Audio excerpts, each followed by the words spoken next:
নমো আমার নবীর যুগে হলে কেমন হতো জন্ম আমার নবীর যুগে হলে কেমন হতো দুই নয়নে রসূলে পাক দেখিলে কেমন হতো জন্ম আমার নবীর যুগে হলে খুব মোহাব্বতে দুই নয়নে রসূলে পাক দেখিলে কেমন आवाज जोर होना चाहिए दुई नयने रसूले पाक देखिले केमन जन्म आमार नबीर जुगे ये आवाज होवे ना बाप प्रेमिकेर आवाज एमन नय प्रेमिकेर आवाज आलादा इश्क जब आवाज देती है इश्क कुर्बानी मांगती है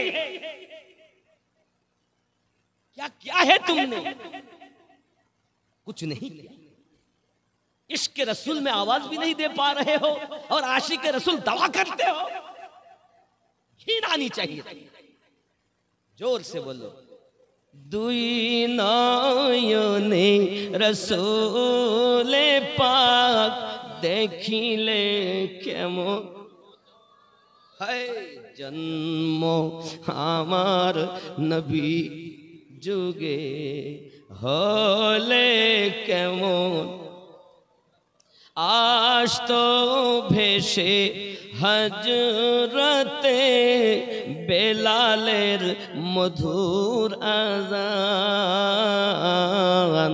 जे आजाने छिलो एमन प्रेम मुग्ध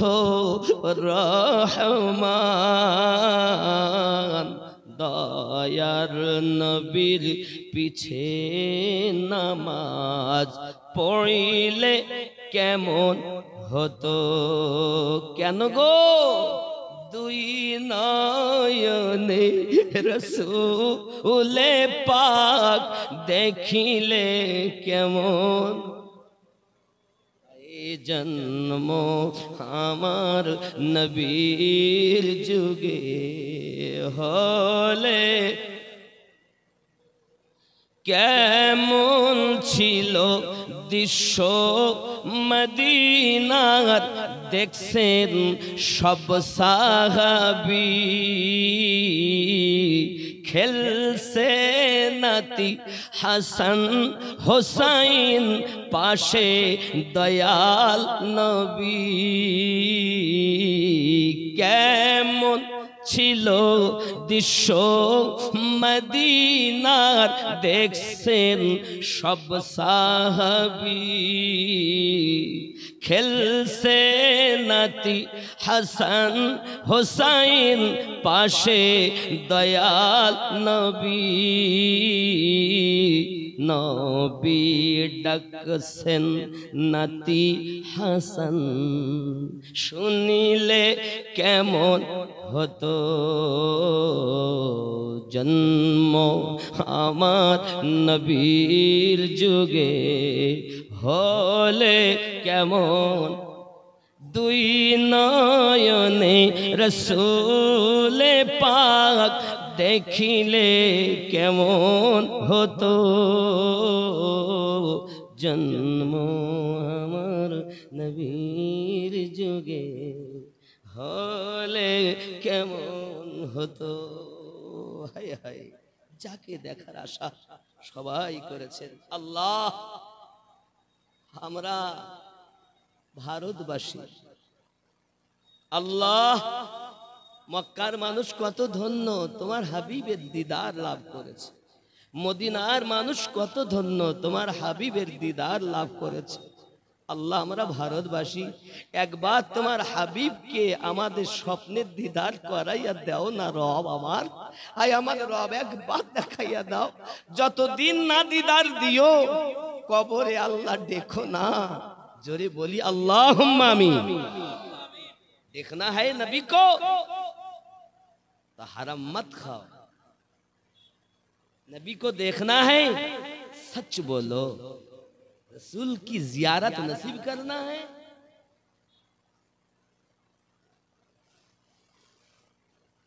तो ज्यादा से ज्यादा दरूद पढ़ते रहो। जरे बोलून सुभान। अब्बा जी আমার মুর্শিদ কেবলা হযরত মোহাম্মদ সাদিক রহমাতুল্লাহ আলাইহি সরজমিনে গুনাহগার কাঠি বাংলাদেশে শুয়ে আছেন। আমি ওনারি মুর্শিদ হযরত আব্দুল আজিজ নকশবন্দি রহমাতুল্লাহ আলাইহি, ওনারি খলিফা হযরত শাহ আলিমুদ্দিন নকশবন্দি মুজাদ্দিদি রহমাতুল্লাহ আলাইহি দরবারি গত রাত্রি ছিলাম। ইশকের মামলা, ইশকের ব্যাপার। আমাদের এই নকশবন্দিয়া মুজাদ্দিদিয়া তরিকত, এখানে প্রেমের ব্যাপার, প্রেম ছাড়া কিছু নেই। আল্লাহর হাবিবের কাছ থেকে সিদ্দিক আকবর রাদিয়াল্লাহু তাআলা আনহু যাহা নিয়েছেন, ইশকের বিনিময় নিয়েছেন।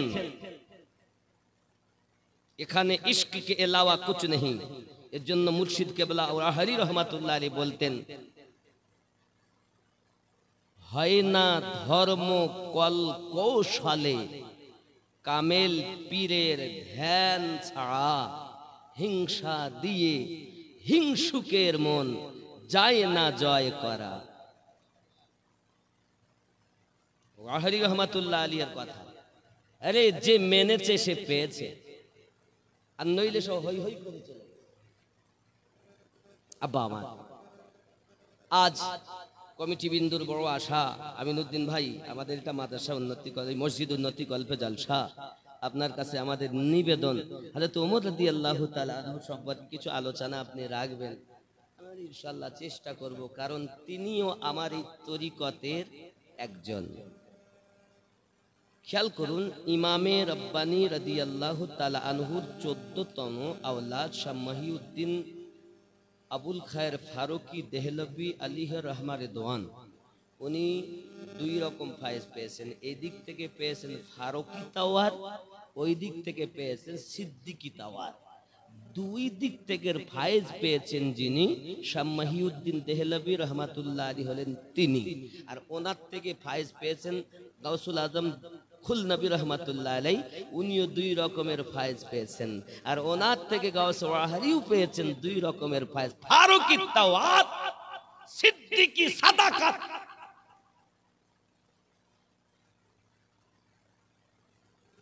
ফারুকি আজমের কথা তো বলতেই হয়, जिसकी पावर ये है, যার ক্ষমতা এমন। একদিন ফজর নামাজের পর ওমর রাদিয়াল্লাহু তাআলা আনহু ওয়াজ করছেন, শ্রোতারা শ্রবণ করছেন। এমন সময় সূর্য উঠে গেছে ওয়াজ করতে করতে। এই সূর্য উদিত হওয়ার পর সূর্যের যে কিরণ ফারুকের গায়ে লাগছে, তা ফারুক একটু গরম নজরে সূর্যের দিকে তাকিয়েছেন। সঙ্গে সঙ্গে মহান আল্লাহ ফারুকে আজমের দৃষ্টি শক্তিতে আল্লাহ সূর্যের জ্যোতি কমিয়ে দিয়েছে। তিনি ফারুক जिसकी निगाह से सूरज की रोशनी गई, वो तेरे मेरे तरीकत की रहबार है।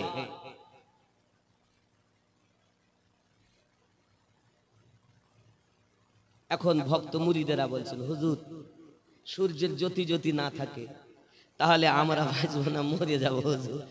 ইয়া হয় নাকি? সূর্যের জ্যোতি কমে গেল, সকাল হইতে হইতে অন্ধকার হয়ে আসছে, জ্যোতি কমে গেল। ফারুকে আজম মুস্কে হেসে বলছেন, তাই নাকি, তাই নাকি? এইভাবে মুস্কে হেসে সূর্য দিকে তাকিয়েছেন। মহান আল্লাহ পাক সঙ্গে সঙ্গে সূর্যের জ্যোতি পুনরায় ফিরিয়ে দিয়েছেন। জোরে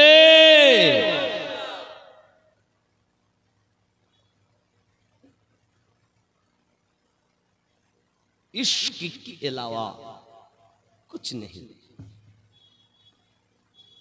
इश्क की नहीं जाती हो जाती है, मोहब्बत छा किछुई नहीं, मोहब्बत করতে হয় না হয়ে যায়। लेकिन এমন যেন না হয় লাইলি আর মজনু। এই কথা বুঝতে পারছেন না মা? রাগ করছেন নাকি? মজনু আর লাইলির প্রেম শুনেছেন আপনারা? তো লাইলি একদিন চিন্তা করছে আমার মজনু আমারে খুব ভালোবাসে, তো আমি ওকে দুধ খাওয়াবো, বাড়ির দুধ। এই নিয়ত করেছে, দাসীকে বলছে জোরে জোরে আমি কাল থেকে দুধ পাঠাবো মজনুর জন্য। এই কথা বাইরে শুনতে পেয়েছে। তখন একজন বলছে তাই তো, তাহলে তো দুধ পাওয়া যাবে। এখন সুন্দর করে ও খারাপ পোশাক, ছেঁড়া ঘোড়া পোশাক, মাথা চুল উস্কো খুচকো পরে ও আগেই জঙ্গলের ধারে গিয়ে, রাস্তা জঙ্গলের মুখেই, ইয়া লাইলি লাইলি। দাসী তার চেনে না যে কোনটা আসল। কথা বুঝতে পেরেছেন? আব্বা আমার সে ওখানে গিয়েছে দুধের পাত্র নিয়ে, তা দেখছি এই তো মজনু আসল, দুধটা দিয়ে দিল। দুধ খায়, দুধ খায়, ভালো খুব চলে। আস্তে আস্তে মজনুর দল বেশি হয়ে গেছে, দুধ পাই ফেরি। এ বলে আমি লাইলি, এই মজনু, ও বলে আমি মজনু, লাইলির পাগল। অনেক যখন মজনুর দল, তখন বলে হ্যাঁ গো সত্যি তোমার মজনু তো অভাব নাই, দুধ কত দুধ নিয়ে যাও না কেন, কি হয়েছে? কত মজনু, গাছতলায় বটতলায় সব মজনু, সব আমাকে যেই আমি যাই লাইলি লাইলি। বাহ, বিশাল ব্যাপার। এখন সঙ্গে সঙ্গে করলো কি, আচ্ছা কাজ করো, এই পেয়ালাটা নিয়ে যাও আর একটা চাকু নিয়ে যাও, যাইয়া বলো লাইলির খুব শরীরটা খারাপ, এক পেয়ালা রক্ত চেয়েছে, রক্ত। পেয়ালাটা চলে গেছে, লাইলির দাসী চলে গেছে, গিয়ে মজনুকে বলছে ওগো মজনু, লাইলি খুব শরীর খারাপ, এক পেয়ালা দুধ দাও না, এই এক পেয়ালা রক্ত দাও। খাওয়াবেন না বাপ, এটা মানে ঢুস করলে ভয় লাগে, আর এমনি যা দেশকালের হালাত বলবেন না। আব্বা আমার এমন সময় মজনু বলছে, মনে করছে দুধ আনছে, আজকে বলছে পেয়ালাতে রক্ত দিতে হবে, এই দেখো চাকু পাঠিয়েছে, তোমার দেহের রক্ত দাও। তখন বলছে আমি ওই মজনু নই, রক্তের বিনিময়ে দুধ খাবো। আমি ওই মজনু আমি ওই মজনু না যে রক্তের বিনিময়ে দুধ খাবো। বাবা আমার যার কাছে যায় কেউ আর রক্ত দেয় না, এতদিন খেয়েছি দুধ, এবার আমার বার করে নেবে রক্ত।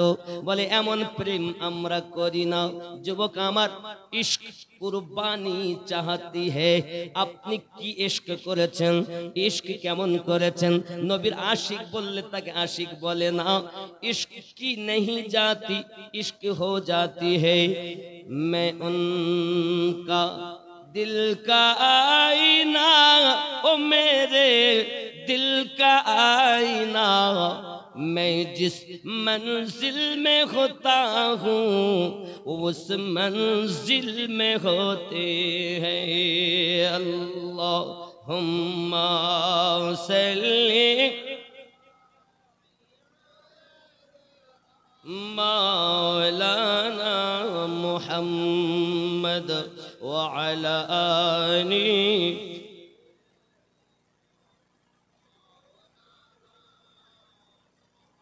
नाम उमर, लक़ब फारूक, कुनियात আবু আফস, পিতা খত্তাব, মাতা হান্তামা।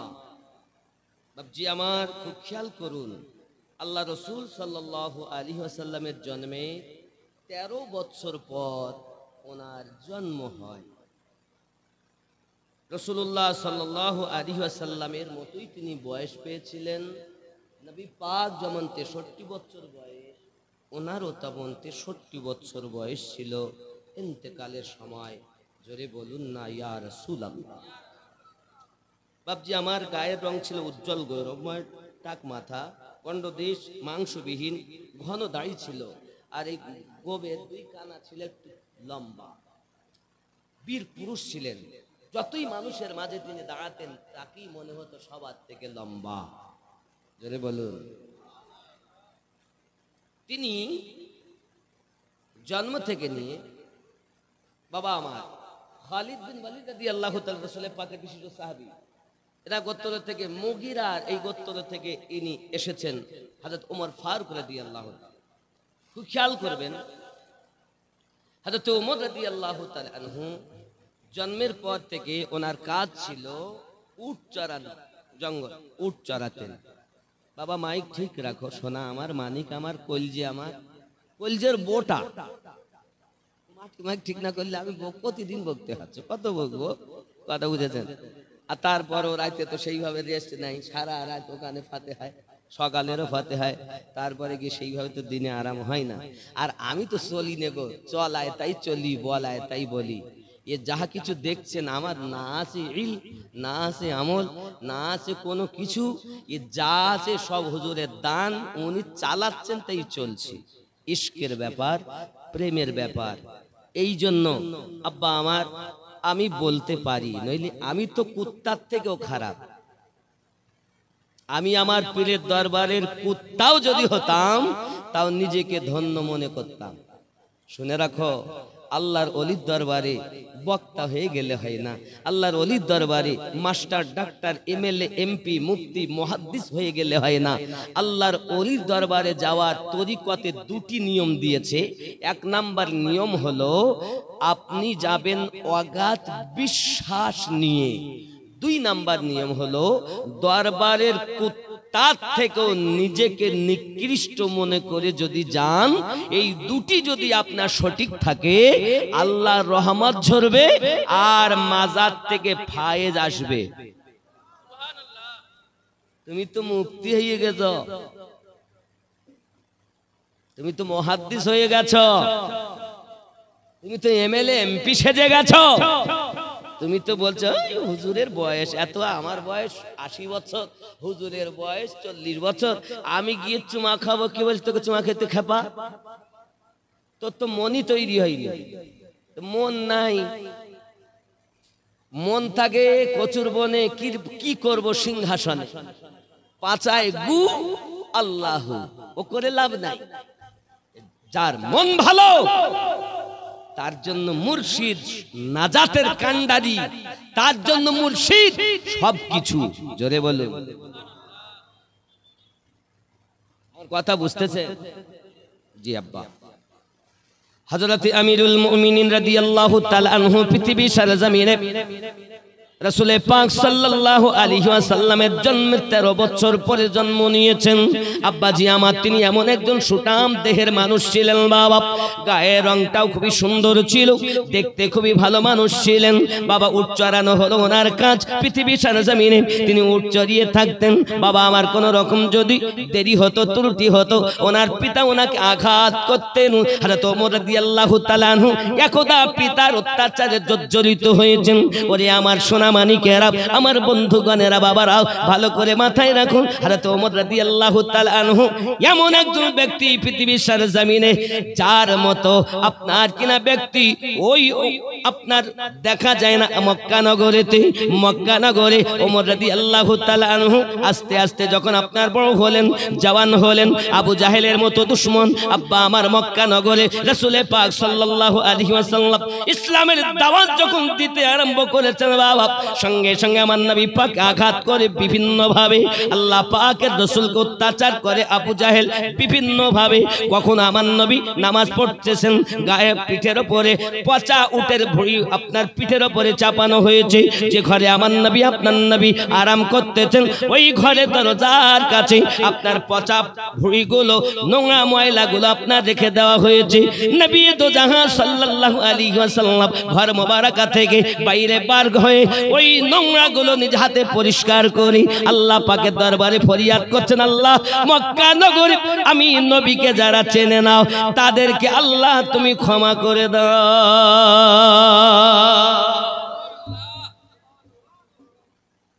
আপনার ঘরের দরজায় আপনার ঘরের দরজায় যদি কেউ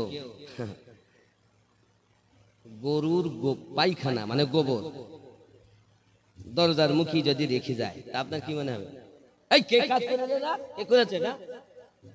যদি কেউ বলে হ্যাঁ ওই আমিনুদ্দিন করেছে, তো ওর নামে বিচার হবে না? হবে না? আব্বাজি আমার যদি কখনো মক্কা নগরে যাওয়ার আল্লাহ পাক নসিব দান করেন, মক্কা নগরে যাবেন, খানায় কাবার পরে আপনি মাকামে ইব্রাহিম দেখতে পাবেন। মাকামে ইব্রাহিম বলতে আল্লাহর নবী ইব্রাহিম খলিলুল্লাহর কদম মোবারকের ছাপ, ওই কদম মোবারকের ছাপের পরে আপনি পাবেন আপনার আবে জমজমের কুয়ার নল, কূপের নল, যে নল দিয়ে জমজমের পানি প্রবাহিত হয়, ওই নলটা ওভারটেক করে যাবেন সাফা মারওয়া, ওই সাফা মারওয়ার পরে আপনি আর ওই পিছনের দিকে যাবেন, ওইখানে দেখবেন আবু জাহেলের বাড়ি, যেটাকে হাম্মাম খানা বলা হয়, পায়খানা পেশাবের ঘর। আব্বাজি আমার ওইখান থেকে ওভারটেক করে সম্মুখে দেখতে পাবেন হলুদ রঙের একটা ঘর। এই ঘরটা হলো আমার নবী আপনার নবীর জন্মভূমি ঘর। এই ঘরে আপনার আমার নবী যখন বসবাস করতেন, বাবা দুশ্মনের দল এসে ওই ঘরের দরজার কাছে পচা ভুঁড়িগুলো রেখে যেত, ময়লাগুলো রেখে যেত, আপনার আমার নবী নিজ হাতে পরিষ্কার করে দিতেন। আম্মা খাদিজা রাদিয়াল্লাহু তাআলা না বলতেন, ইয়া রাসূলুল্লাহ, ইয়া হাবিবাল্লাহ, আপনার প্রতি কত তাদের দুশমনী দরজার সম্মুখে নোংরা রেখে গিয়েছে, আমি খাদিজা পরিষ্কার করে দেই। আমার নবী বলেন, খাদিজা না না, চিন্তার কোনো কারণ নাই, আমার আল্লাহ পাক আল্লাহ তাআলা আমাকে দুনিয়া জমিনে পাঠিয়েছেন, আমি পরিষ্কার করে দেই। নবী আমার নিজে করলেন আর ফরিয়াদ করে করে বললেন, আল্লাহ আমার, রব আমার, আমার মক্কাবাসীর প্রতি গজব দিও না আল্লাহ, ইসলামটাকে বোঝার ক্ষমতা দাও।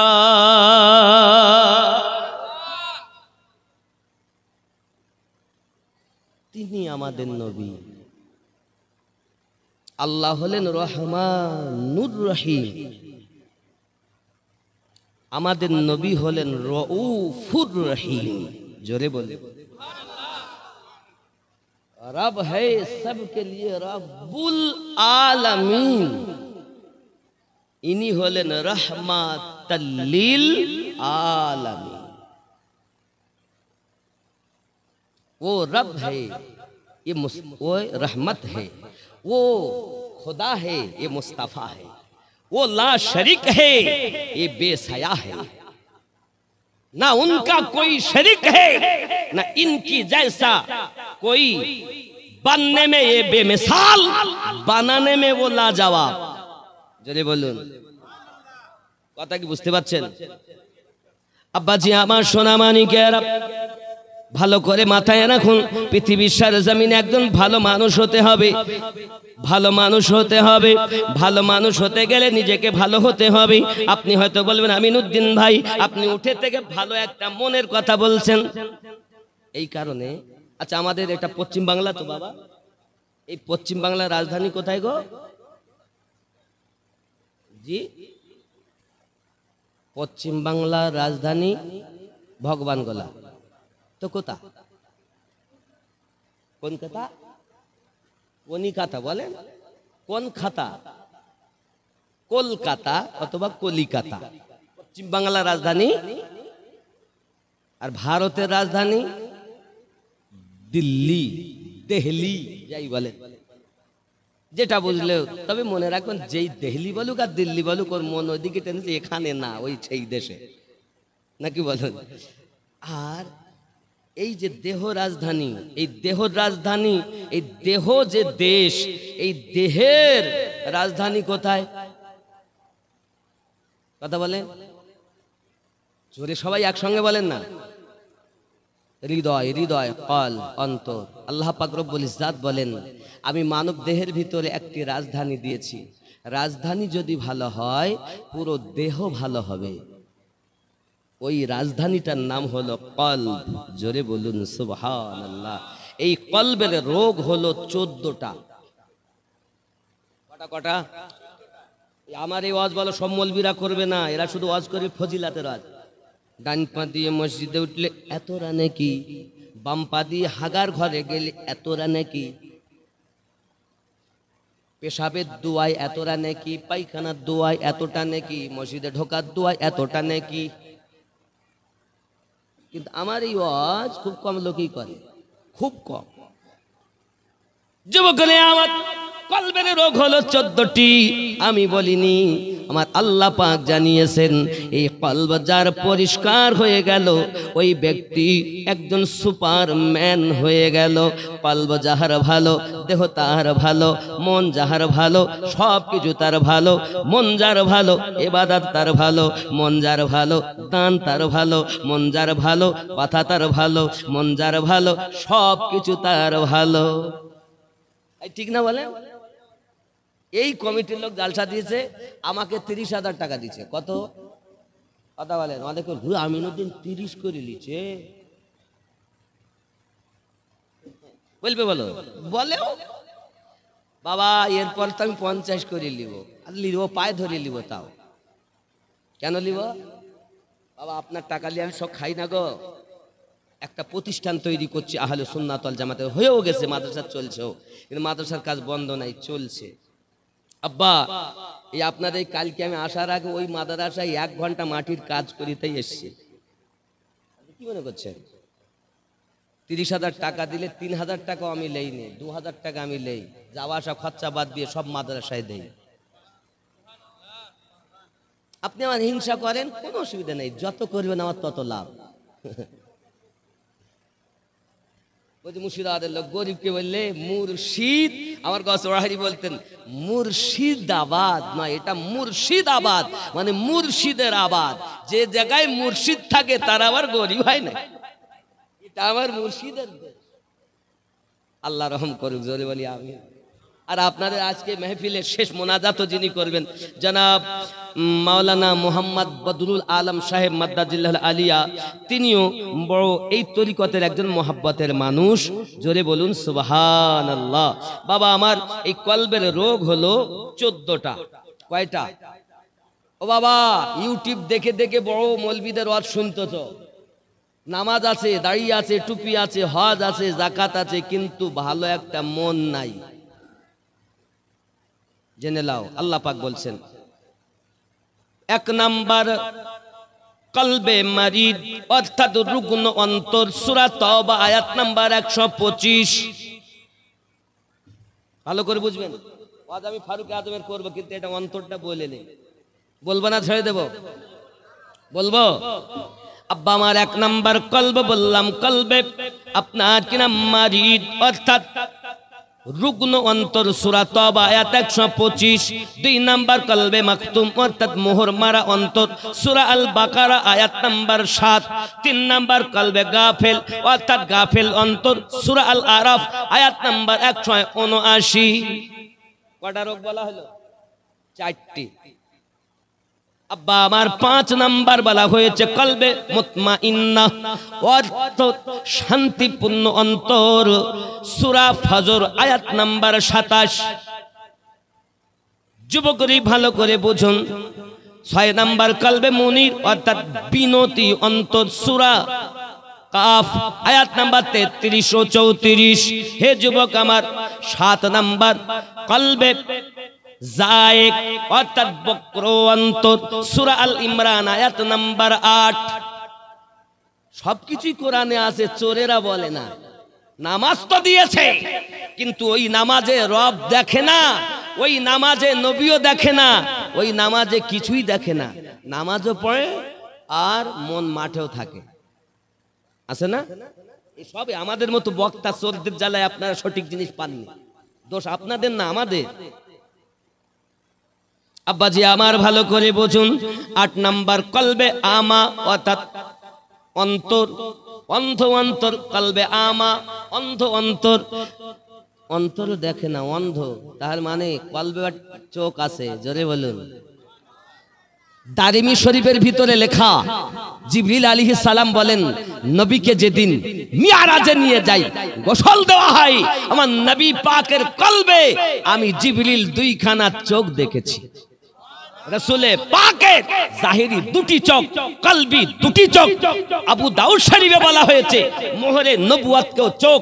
নবী আমার বলেন আমি ডাইনে যেমন দেখি, বামে তেমন দেখি, সামনে যেমন দেখি, পিছে তেমন দেখি, উপরে যেমন দেখি, নিচে তেমন দেখি। আমার কাছে কিছু লুকায়িত নাই, মা কানা মাইয়া কুন, সব কিছুই আমি দেখেছি। এজন্য সরকার আলা হযরত আজিমুল বরকত আলাইহি রহমান রিদওয়ান বলেছেন, और क्या और कोई गायब किया तुमसे नेहा हो भला, जब खुदा ही ना छुपा तुम पे करो दरूद। বলে বলো, বুঝতে হবে, খালি পড়লে হবে না, বোঝার নামই আশিক।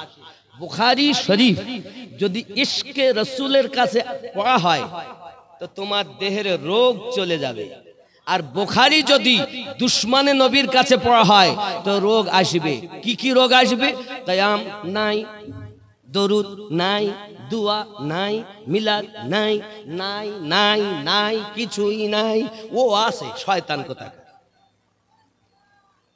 বুখারী যার তার কাছে পড়তে হয় না, বুখারী এমন মানুষের কাছে পড়তে হয় যার কাছে পড়লে বুখার চলে যায়, রাসূলের দিদার নসিব হয়। যুবক আমার কথায় রাগ করো না। 9 নাম্বার কলবে খাস অর্থাৎ বিনতি অন্তর সূরা, আচ্ছা অন্ধ অন্তরটা আয়াত বলা হয়নি, সূরা হজ আয়াত নাম্বার 46। 9 নাম্বার কলবে খাস অর্থাৎ বিনতি অন্তর সূরা হজ আয়াত নাম্বার 54। 10 নাম্বার কলবে কাসি অর্থাৎ কঠিন অন্তর সূরা আনআম আয়াত নাম্বার 43। 11 নাম্বার কলবে মুকাফফাল অর্থাৎ তালা লাগানো অন্তর সূরা মুহাম্মদ আয়াত নাম্বার 24। 12 নাম্বার কলবে মনসুর অর্থাৎ পর্দা পড়া অন্তর সূরা আনআম আয়াত নাম্বার 25। 13 নাম্বার গালিজুল কলব অর্থাৎ কঠোর অন্তর সূরা ইউনুস আয়াত নাম্বার 88। 14 নাম্বার কলবে মারিন অর্থাৎ জং ধরা অন্তর সূরা মুতাফফিফিন আয়াত নাম্বার 13। এই 14 প্রকারের কলবে রোগ যার আছে ওই ব্যক্তি নামাজ পড়লো, নামাজ হইল না রে তোর, নামাজের নিলি না খবর। মন্ত্রী ধরলি নামাজ, পড়লি নামাজ সারা জীবন ভোর, নামাজ হইল না রে তোর। মসজিদেতে আজান দিলে সবার আগে যাও, মসজিদ থেকে বাইরে এসে সুদের টাকা খাও, নামাজ হইল না রে তোর, নামাজের নিলি না খবর। মন্ত্রী ধরলি নামাজ, পড়লি নামাজ সারা জীবন ভোর, নামাজ হইল না রে তোর। নামাজ তুমি ধর্ম জানো, চুরি তোমার পেশা, ওই নামাজ তোমার কবুল হবে কেমনে করলে আশা, নামাজ হইল না রে তোর, নামাজে নিলি না খবর। নামাজের ভিতরে তোমায় মশায় কামড় দিলে, মশা তুমি আগে মারো রুকু সেজদা ফেলে, নামাজ হইল না রে তোর, নামাজের নিলি না খবর। মন্ত্রী ধরলি নামাজ, পড়লি নামাজ সারা জীবন ভোর, নামাজ হইল না রে তোর। देह झुकाना इबादत नहीं, जिस्म को झुकाना जाहिरी इबादत है, दिल को झुकाना बातिनी इबादत है। शरीयत लेकर इबादत नहीं होती है, 4 चीजों को लेकर इबादत होती है। शरीयत, तरीकत, मारिफत, हकीकत 4 मिले হয় আল্লাহর ইবাদত। ये आवाज আপনাকে কোনো মৌলবি বলবে না, বেশিরভাগ শুধু আজ ফজিলাতে এই কাফের এই মুনাফিক কি শুরু করেছে। এই ভারতে কোন মুফতিতে কোন বক্তাতে ইসলাম প্রচার করেনি, করেছে আশিকে রসুলে। জোরে বলেন। যাই হোক, রাগ করবেন না বাবা, অনেক কথাই বলে ফেললাম। একটু দরুদ আল্লাহুম্মা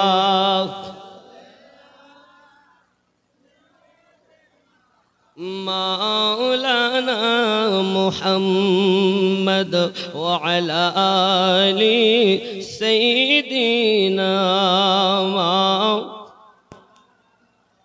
হযরত ওমর রাদিয়াল্লাহু তাআলা উপস্থিত জওয়ান হয়েছেন বাবা মাদ্দার ছিলেন বড় বড় কোথাও কুস্তি হতো, কুস্তির জন্য চলে যেতেন, কুস্তিতে উনি জয়লাভ করে চলে আসেন বাবা। এখন হয়ে গেল বাবা আমার আবু জাহেল মিটিং ডেকেছে বাবা। ওই মিটিং এর ভিতরে পরামর্শ হলো, কেউ যদি মুহাম্মদ সাল্লাল্লাহু আলাইহি ওয়াসাল্লামের আপনার কিনা গলা কেটে এনে দিতে পারে, তাকে আপনার প্রাইজ দেওয়া হবে, 100 উট দেওয়া হবে। ফারুক আযম রাদিয়াল্লাহু তাআলা বলেন, এই কাজটা আমি করতে পারবো, আমি এটা করতে পারি। আব্বা আমার সোনা মানিকেরা, এমন সময়তে ওমর রাদিয়াল্লাহু তাআলা আনহু আপনার কিনা চলেছে আপনার কিনা নবী পাকের গলা কাটার জন্য। ওই দিকে আপনার আমার নবী আল্লাহ পাকের দরবারে ফরিয়াদ করে বলছেন, মালিক আমার রব, আমি নবী আপনার কাছে কত মানুষ মক্কা নগরে আমার সঙ্গে দুশমনি করে, তাদের জন্য আমি বদদুয়া করি না, তবে আপনার কাছে আমি নবী একটা জিনিস চাই, আমাকে দিন, ইয়া তো ওমর আমাকে দিন। আমার আল্লাহ পাক বলেন, হাবিব আমার আপনি কাকে চাচ্ছেন বলুন। আল্লাহ পাকের কাছে রাসূল আমার জানিয়ে দিলেন, আল্লাহ খাত্তাবের বেটা ওমর আমাকে দিন। মহান আল্লাহ পাক বলেন, হাবিব আমি তোমার, তুমি আমার, তুমি যাতে রাজি আমি আল্লাহ তাতে রাজি। ওগো আমার হাবিবুল্লাহ, তুমি যাতে রাজি আমি আল্লাহ তাতে রাজি। চাইছো তুমি ওমরকে, আমি আল্লাহ ওমর তোমায় দিলাম। নবী পাক আল্লাহ পাকের কাছে চেয়েছেন, কেউ হয় মুরিদ আর কেউ হয় মুরাদ। मांग लेना और है, मांग लेना और है। उमर তিনি চেয়ে নিয়েছিলেন আল্লাহর হাবিব যাকে, ফারুক আজম হলেন তিনি। জোরে বলুন আব্বাজি আমার সোনা মানিকেরা, হযরত ওমর রাদিয়াল্লাহু তাআলা আনহু তলোয়ার নিয়েছেন, এখনো কলেমা পড়েননি মুশরিকি হালাতে। আব্বা আমার মুসলমানের সংখ্যা এক এক করে 39 জন হয়ে গেছে। আব্বা আমার রাস্তা দিয়ে যাচ্ছেন, আব্দুল্লাহ বিন নাঈম তাকে জিজ্ঞাসা করছে, বাবা কোথায় যাও ওমর, এত জালালি মেজাজ কেন? ওমর বলে, আমি রাসূলের পাকের গলা কাটতে যাচ্ছি, আজকে কোনো না কোনো রফা দফা তার সঙ্গে হবে, কারণ আমাদের ধর্ম বাদ দিয়ে নতুন ধর্ম প্রচার করে, এটা কখনো সম্ভব নয়, তাই আজ রফা দফা আমি করার জন্য চলে যাচ্ছি। সঙ্গে সঙ্গে বাবা আমার তিনি ডাক দিয়ে বলেন, আয় ওমর তুমি যাচ্ছ নবী পাকের সঙ্গে রফা দফা করতে, তুমি কি খবর রাখো নবী যে ধর্ম প্রচার করে ওই ধর্ম তোমার দুলাভাই আর তোমার বোনের কাছেও ঢুকে গেছে। चले कत्ल को मार कहा, किसी ने रोक कर कहा, चले हर किधर मेजाज है कि अर्श पर, जरा बगिन की लोग खबर फेदा है वो रसूल पर, वो कह के रही है हर घड़ी नबी नबी नबी नबी नबी नबी नबी नबी नबी नबी नबी। जोरे बोलो जमालियात आपसे, तजल्लियात आपसे, तखय्युलात आपसे, तसर्रुफात आपसे, वो जिस तरफ निकल गए फज़ा में फूल खिल उठे, जिस तरफ निकल गए फज़ा में फूल खिल उठे, कली कली पुकार उठी नबी नबी। जोरे बोलो আব্বা আমার, আয় ওমর তোমার দুলা ভাই তোমার বোন তারা ইসলাম গ্রহণ করেছে, রফা দফা করতে যাচ্ছে মুহাম্মদ সাল্লাল্লাহু আলাইহি ওয়াসাল্লামের সঙ্গে, যাও। ওমর রাদিয়াল্লাহু তাআলা আনহু বলেন, তাই নাকি? চললেন বোনের বাড়ি। আব্বাজি আমার ঘরে দরজার কাছে গিয়ে দাঁড়িয়েছেন, ভিতরে কোরআন মাজিদ তেলাওয়াতের আওয়াজ শোনা যায়। জোরে বলুন এই যুবকেরা চকনাজির পরের মা খালা শুনে নিন রাতের বেলা আমার নাম আমিনুদ্দিন আলী দুটো কথা আপনাদেরকে বলে আমি চলি ওরে আমার জননী আমাদের ঘরে দরজার কাছে যদি কেউ এসে দাঁড়ায় সিনেমার আওয়াজ পায় সিরিয়াল দেখার শব্দ পায় আল্লাহর কোরআন তেলাওয়াতের শব্দ পাই না আমার জননী মায়েরা পৃথিবীর সরজমিনে বেশি বেশি করে যে ঘরে আল্লাহর কোরআন তেলাওয়াত হয় আল্লাহ পাক ওই ঘরে রহমত বর্ষণ করে দেয় আমাদের ঘরে কোরআন সিরিয়া শুধু সিরিয়া একটু সময় হলো সিরিয়া সারা দিন বেটা ওই রকম হয়েছে ভিডিও হয়েছে আমার আব্বা আমার মা ভালো করে বুঝুন ঘরের ভিতরটাকে আপনারা মরুভূমি ময়দান বানাবেন না ঘরটাকে আপনারা আবাদ করুন প্রেমের আবাদ করুন ঘরে আপনি তালিম দিন নিজেও তালিম গ্রহণ করুন আল্লাহর কোরআন তেলাওয়াত করুন যাই হোক না কেন বাবা ওমর রাদিয়াল্লাহু তাআলা আনহু দরজার সম্মুখে যখন শুনতেছেন আল্লাহ পাকের কোরআন তেলাওয়াত এখন আপনার দরজায় আওয়াজ দিয়েছেন আব্বা আমার আওয়াজটা শোনার পরে দেখা গেল হতভম্ব হয়ে গেলেন আশ্চর্যান্বিত হয়ে গেলেন আমার ভাইরা এই যুবকেরা আমার তিনি মক্কা নগরীর একজন বীর পুরুষ বড় যোদ্ধা তিনি আপনার নাঙ্গা তলোয়ার নিয়ে ঘোরাফেরা করতেন বাবা খুব রাগান্বিত ছিলেন তিনি এক যদি মানুষ ছিলেন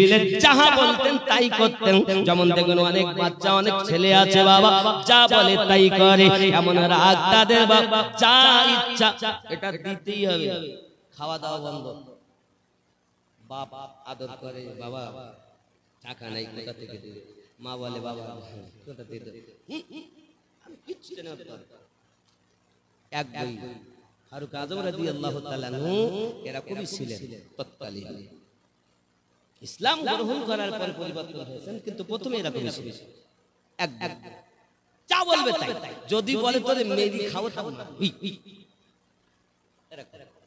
এখন হযরত ওমর রাদিয়াল্লাহু তাআলা আনহু বড় রাগান্বিত মানুষ তিনি করলেন কি বাবা দরজা যখন আওয়াজটা পেয়েছে তার বোনেরা সঙ্গে সঙ্গে আশ্চর্যান্বিত উপায় নাই দরজাটা খুলতে বলছেন দরজা খোলো আব্বা আমার কোরআন মাজিদটাকে আপনারা সাইড করে রেখেছেন রাখার পরে দরজাটা খুলে দিয়েছেন ওমর রাদিয়াল্লাহু তাআলা আনহু জিজ্ঞাসা করে বোন তুমি কি ধর্ম ত্যাগ করে দিয়েছো এ বাবাজি আমার এমন সময়তে আপনার কি না উনি বলছেন না আমরা ধর্ম ত্যাগ করবো কেন আমরা তো সঠিক ধর্মতে আছি আব্বাজি আমার মার শুরু করেছে মারতে মারতে আঘাত করে দিয়েছে মুখের ভিতরে আঘাত করে দিয়ে রক্ত যখন পড়তেছে বাবা স্বামীকে বাঁচানোর জন্য আপনার স্ত্রী যখন এগিয়ে গিয়েছে ভাই আমার এমন করে আঘাত করো না কোনটাকে আঘাত করে আব্বা আমার তলোয়ারের উল্টা পিঠ দিয়ে কোনটাকে আঘাত করতেছে ঈমানের এত জোর বোন ডাক দিয়ে বলে ভাই এই ধর্মের জন্য জীবন দিতে রাজি ঈমানে দাগ লাগতে দেও না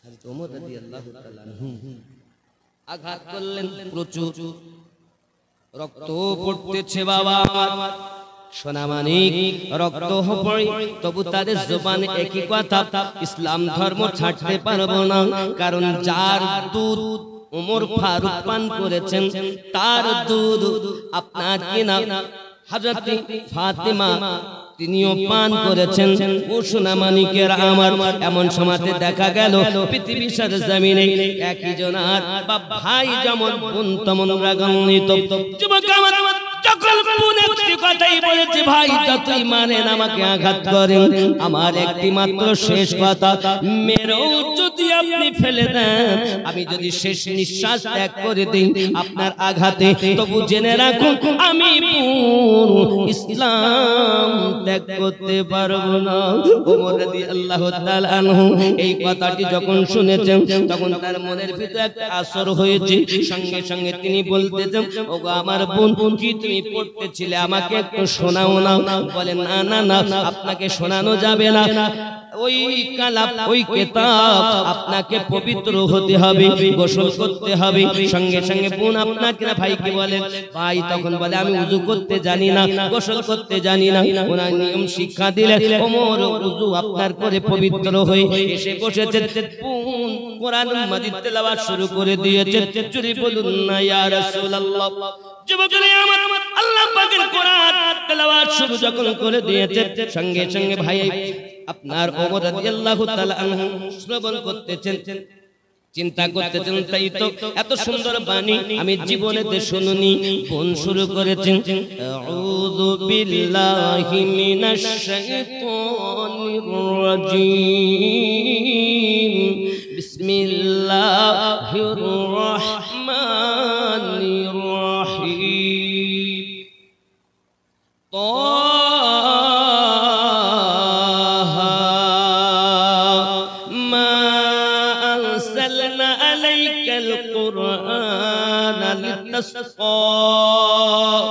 إلا تذكرة لمن يخشى تنزيلا ممن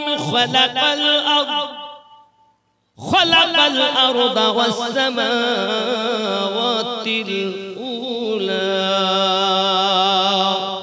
الرحمن على العرش